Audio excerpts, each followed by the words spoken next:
السلام عليكم ورحمة الله وبركاته. أهلا بكم معنا في فيديو جديد. إن شاء الله النهاردة هتكلم عن مباراة تهم نادي الزمالك، مباراة الترجي والنجم الساحلي التونسي في الدوري التونسي. المباراة دي إن شاء الله تقام يوم الخميس 12/1. هي متأجلة من الجولة الرابعة.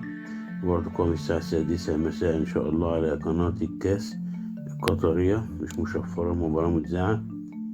مباراة تهم الزمالك عشان خاطر الترجي هيقابل الزمالك في مجموعة دوري أبطال أفريقيا. تعرف الدوري التونسي متنقسم لمجموعتين، النجم والترجي في مجموعة واحدة. الترجي في المركز الثاني عنده 11 نقطة، ليه 8 أهداف، عليه 4 تجوان. مستوى متزلزل أوي في الدوري، جاي من آخر مباراة ليه في الدوري تعادل 0-0 مع أمل حمام سوسة. أما النجم الساحلي فهو في المركز الأول ب16 نقطة وليه 15 هدف وعليه 4 أهداف. لو بصينا كده، لو الترجي فاز يشعل المنافسة ما بينه وما بين النجم الساحلي على المركز الأول.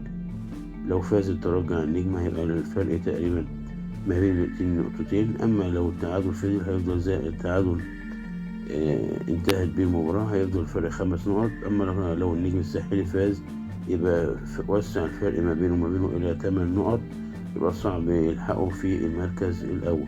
إن شاء الله بالتوفيق ويتابعها جماهير نادي الزمالك. وده كل ما لدينا في الفيديو. السلام عليكم ورحمة الله وبركاته.